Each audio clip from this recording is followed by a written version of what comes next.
ಇವತ್ತು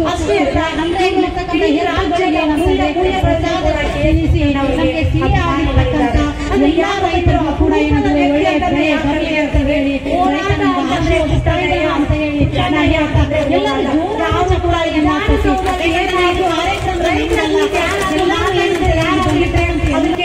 ಕಾರ್ಯಕ್ರಮಕ್ಕೆ ಅಷ್ಟು ಚೆನ್ನಾಗಿ ಈ ಕಾರ್ಯಕ್ರಮ ಆಗ್ತೈತೆ ಅಂತ ಹೇಳ್ತಾ ಇದ್ದೇನೆ. ಅದೇ ತರನಾಗಿ ಬಂದಿರತಕ್ಕಂಥ ಎಲ್ಲ ತಾಲೂಕಿನ ಎಲ್ಲ ರೈತ ಬಾಂಧವರಿಗೆ ಕೂಡ ಮೂಲತಃ ಅವರು ಪರವಾಗಿಲ್ಲ ಎಷ್ಟು ಕಷ್ಟಪಡ್ತೀರ ಅನ್ನೋದು ಮಾತ್ರ ನಿಮ್ಮವ್ರಿಗೆ ಗೊತ್ತು. ರೈತರಿಗೆ ಉಳಿದವರಿಗೆ ಅಧಿಕಾರಿಗಳಿರ್ಬೋದು, ನಮಗಿರ್ಬೋದು, ನಮ್ಗೆ ಅಷ್ಟು ಗೊತ್ತೇ ಇರ್ತಾನೆ ಇರ್ಬೋದು. ಆದರೆ ವಿಧಾನಸೌಧದ ಏನಾದ್ರು ಮಾತಾಡಕ್ ಹೋಗ್ತಾರ ಅಂತಂದ್ರೆ ಏನಪ್ಪ ಅಂತಂದ್ರೆ ಇಡೀ ಏನಂತ ವಿಧಾನಸೌಧವೇ ನಡೆಸ್ತಾ ಅಂತ ಕೆಲಸವನ್ನ ಸಾಹೇಬರು ಮಾಡ್ತಾ ಇದ್ರು. ಅಷ್ಟೇ ಅಲ್ಲ, ಕೇವಲ ಎಷ್ಟು ಅಂತಂದ್ರೆ ಭ್ರಷ್ಟಾಚಾರದ ವಿರುದ್ಧವೂ ಕೂಡ ಇದು ಸಾಹೇಬರು ಹೋರಾಟ ಮಾಡಿದ್ದಾರೆ. ಅಷ್ಟೇ ಅಲ್ಲ, ಇವರ ಸುಮಾರು 8 ವರ್ಷ ಹೋರಾಟ ಅಂದ್ರೆ ನಾವೊಂದು 1 ವರ್ಷ 2 ವರ್ಷ ರೈತ ಸಂಘ ಕಟ್ಬಿಟ್ಟು ಏನ್ ಮಾಡ್ತೀವಿ ಅಂದ್ರೆ ಇಲ್ರಿಪ್ಪ ಇನ್ನು ಮುಂದಾದ್ರು ನಮ್ಮ ರೈತರು ಪ್ರೋತ್ಸಾಹ ನೀಡಿ ಅನ್ನೋದಕ್ಕೆ ನಾವು ರೈತ ಸಂಘದಿಂದ ನಾವು ಹೊರಗೆ ಬಂದ್ಬಿಟ್ವಿ. ಆದ್ರೆ ಇವತ್ತೇನು ಕೇಸ್ ಕಡೆಯವರು ಏನಂದ್ರೆ ಸುಮಾರು 30 ವರ್ಷಗಳ ಕಾಲ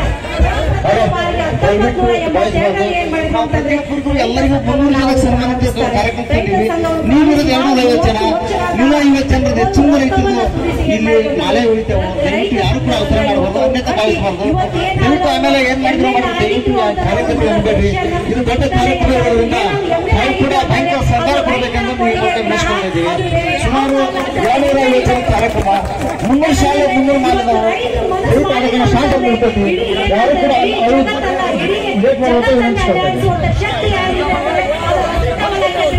ರೈತರು ಮಾತ್ರ ಏನು ಅಂತಂದ್ರೆ ಅದು ಶಕ್ತಿ ಇರ್ತಕ್ಕಂಥದ್ದು. ಅಷ್ಟೇ ಅಲ್ಲ, ಇವ್ರು ಏನಂತಂದ್ರೆ ಅಸ್ಪರ್ಶತೆ ಇರ್ಬೋದು, ಅಸಮಾನತೆ ಇರ್ಬೋದು. ರೈತರು ಈಗಾಗಲೇ ಅಬ್ಸರ್ವ್ ಹೇಳಿದಂಗ ಇಂಥ ಒಂದು ಬರಗಾಲ ಒಂದು ಪರಿಸ್ಥಿತಿಗಳಲ್ಲಿ ಸಹಿತ ನಮ್ಮ ಮುಂಡಗಿ ತಾಲೂಕಿನಲ್ಲಿ ಒಂದು ವೈಶಿಷ್ಟ್ಯವಾಗಿ ಈ ಒಂದು ಕಾರ್ಯಕ್ರಮ ಮಾಡಕ್ಕಿದ್ದೀವಿ.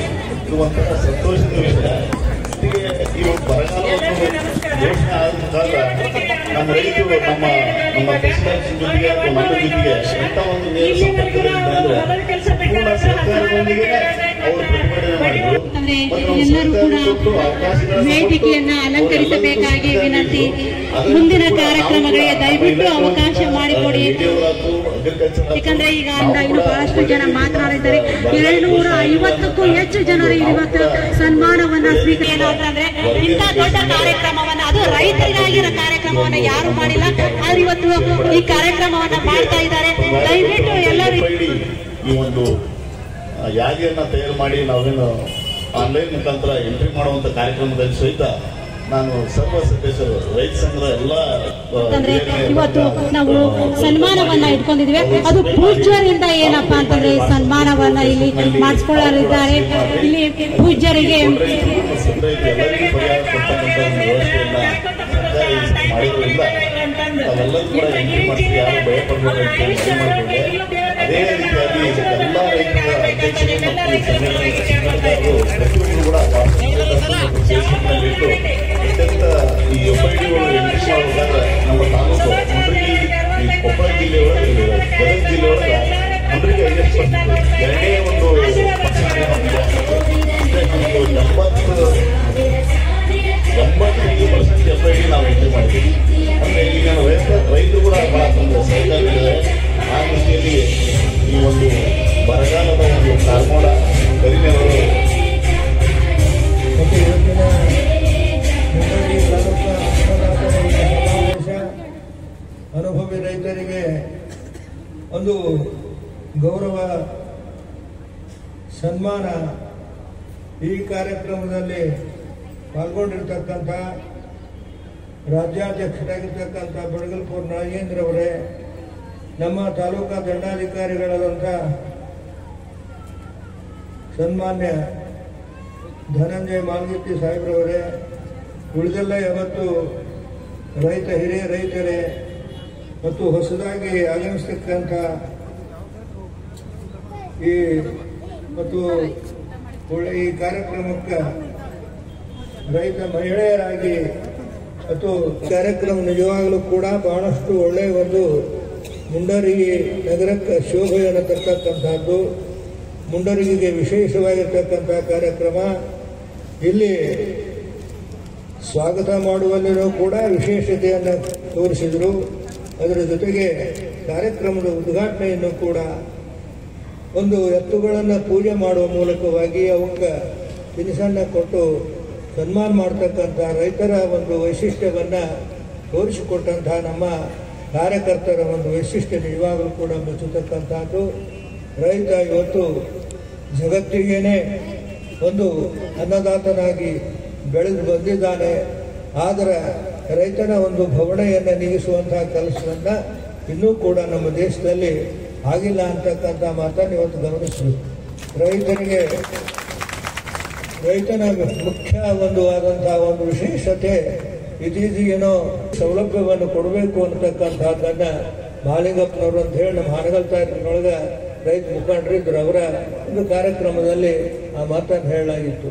ಹಾಗೆ ಆ ರೀತಿಯೊಳಗೆ ಇವತ್ತು ನಮ್ಮ ನಾಗೇಂದ್ರ ರಾಜ್ಯದಾರ ಇಲ್ಲಿ ಮುಂಡ್ರಿಗೆಗೆ ನಿಜವಾಗಲೂ ಕೂಡ ರಾಜ್ಯಾಧ್ಯಕ್ಷರಾಗಿರ್ತಕ್ಕಂಥ ಮುಖಂಡರು ಇವತ್ತು ರೈತನ ಒಂದು ಬೆಳೆಗೆ ವಿಶೇಷವಾಗಿರ್ತಕ್ಕಂಥ ಸರಿಯಾದ ರೀತಿಯೊಳಗಿರ್ತಕ್ಕಂಥ ಒಂದು ಧಾರಣೆ ಸಿಗಬೇಕು. ಯಾಕಂದ್ರೆ ರೈತನ ಮಾಲ್ ಬಂದ ಕೂಡ ಧಾರಣೆ ಇಳಿದು ಹೋಗುತ್ತೆ. ಆಮೇಲೆ ಒಂದು ಹಾಕುವುದರ ಮುಖಾಂತರ ಮಾಡ್ತಾ ಇದ್ದಾರೆ. ಅದೇ ತರನಾಗಿ ಸರ್ಕಾರವೇ ಗ್ಯಾರಂಟಿ ಕೊಟ್ಟು 0% ಸಾಲ ಕೊಡಿಸಬೇಕು ಬ್ಯಾಂಕ್ಗಳಿಗೆ ಅಂತ ಕೊಡುತ್ತೆ. ಅಷ್ಟೇ ಅಲ್ಲ, ಅಂತರ್ಜಾತಿ ವಿವಾಹಕ್ಕೆ ಮದುವೆ ಆದಲ್ಲಿ ಮೀಸಲಾತಿ ಇದೆ. ನಮ್ಮ ಪ್ರೊಫೆಸರ್ ನಂಜುಂಡ ಸ್ವಾಮಿ ಒತ್ತಾಯ 1990ನೇ ಇಸ್ವಿಯಲ್ಲಿ ಅವರು ಧಾರವಾಡ ಗ್ರಾಮೀಣದಿಂದ MLA ಆಗಿ ಹೋದ ಮೇಲೆ ಅವ್ರು ಮಾತಾಡಿರೋದ್ರಲ್ಲಿ ಅಂತರ್ಜಾತಿ ವಿವಾಹಕ್ಕೆ ಹೆಚ್ಚು ಪ್ರೋತ್ಸಾಹ ಕೊಡಬೇಕಾದ್ರೆ ಅವ್ರಿಗೆ ಸರ್ಕಾರಿ ಉದ್ಯೋಗ ಮೀಸಲಾತಿ ಕೊಡಬೇಕು ಅನ್ನುವಂಥದ್ದು Poornachandra Tejaswi, P. Lankesh, professor ND Nanjunda Swamy, Sundaresh, ನಮ್ಮ ಪುಟ್ಟಣ್ಣಯ್ಯ, ಕಡದಾಳ ಸಾಮಣ್ಣ ಇವರೆಲ್ಲರೂ ಕೂಡ ಮೊದಲಿಂದಲೂ ಕೂಡ ಒತ್ತಾಯ ಮಾಡ್ತಿದ್ರು. ಶಾಸಕರಾಗಿ ಕೂಡ ನಂಜುಂಡ ಸ್ವಾಮಿ ಒತ್ತಾಯ ಮಾಡಿದ್ರು. ಅದಿದೆ ಈಗ. ಆದರೆ ರೈತ ಮಕ್ಕಳನ್ನ ಮದುವೆ ಆಗಂತವ್ರಿಗೆ, ರೈತ ಯುವಕರು ಮದುವೆ ಆಗಂತವ್ರು ಕೂಡ ಸರ್ಕಾರಿ ಉದ್ಯೋಗದಲ್ಲಿ ನಾವು ಮೀಸಲಾತಿನ ಕಲ್ಪಿಸಿ ಅಂತ ಕೂಡ ನಾವು ಒತ್ತಾಯನ ಮಂಡಿಸ್ತೇವೆ. ಇದನ್ನ ಒಂದು ದೊಡ್ಡ ಸಾಮಾಜಿಕ ಪೀಡನ ತೊಲಗಿಸಕ್ಕೆ ರೈತ ಸಂಘ ಬಹಳಷ್ಟು ಕೆಲಸ ಮಾಡಕ್ಕೆ ಈಗಾಗಲೇ ನಾವು 5-6 ಸಲ ಚರ್ಚೆ ಮಾಡಿದೀವಿ. ಮುಂದೆ ಹೊಸ ವರ್ಷದ ಮೇಲೆ ಈ ಕಾರ್ಯಕ್ರಮಗಳು ಶುರುವಾಗುತ್ತೆ. ಈ ಬಡ್ಜೆಟ್ ಅಲ್ಲಿ ಪರಿಹಾರ ದೊರಕಿಸ್ಕೊಡಿ ಅಂತ ಈ ವೇದಿಕೆ ಮುಖಾಂತರ ಮಾಧ್ಯಮದವ್ರಿಗೆ ವಿನಂತಿ ಮಾಡ್ತೀವಿ. ನಿಮ್ಮ ಮೂಲಕ ಆಗಿದೆ. ಒಂದು ಸರ್ಕಾರ ಕೇಳಿ ಇನ್ನೊಂದು ಸರ್ಕಾರ ತಂದವ ನಾವು. ಪಕ್ಷ ಬದಲಾಗಿದೆ, ಅಧಿಕಾರ ಬದಲಾಗಿದೆ, ಆದ್ರೆ ನೀತಿಗಳು ಮಾತ್ರ ಅದೇ ಮುಂದುವರಿತದೆ.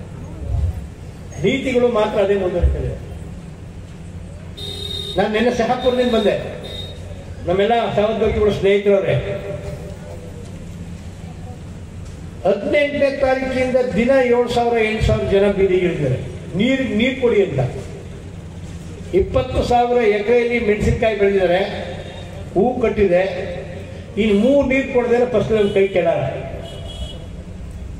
ಚೀಫ್ ಇಂಜಿನಿಯರ್ ಆಫೀಸ್ನ ಕೀ ಹಾಕೊಂಡು ಜೇಬಲ್ಲಿ ಇಟ್ಕೊಂಡು ಅವಕಾಶ ಕೊಡದೆ ನಾವು ಅಲ್ಲಿ ದಂಧೆ ಮಾಡ್ತಾವೆ. ಸರ್ಕಾರ ಮಂತ್ರಿ ಬರ್ತಾರೆ, ಅಸಹಾಯಕತೆ ವ್ಯಕ್ತಪಡಿಸ್ತಾರೆ. ಈ ತರ ಬೀದಿ ನಿಂತಿ ಬದುಕೋಸ್ಕರ ಕೇಳುವಂತವ್ರ ಜೊತೆ ಸೌಜನ್ಯಯುತವಾಗಿ ಮಾತಾಡಿದಂತ ಒಂದು ವ್ಯವಸ್ಥೆ ಇದೆ. ಇದನ್ನು ತಪ್ಪು ಅಂತ ಹೋರಾಟ ಮುಖಾಂತರ ನಾವು ಬಗ್ಗೆ ಬೇರೆ ವಿಚಾರ. ಇವತ್ತು ಬರಗಾಲ ಇದೆ. ತಹಸೀಲ್ದಾರ್ ಈ ತರ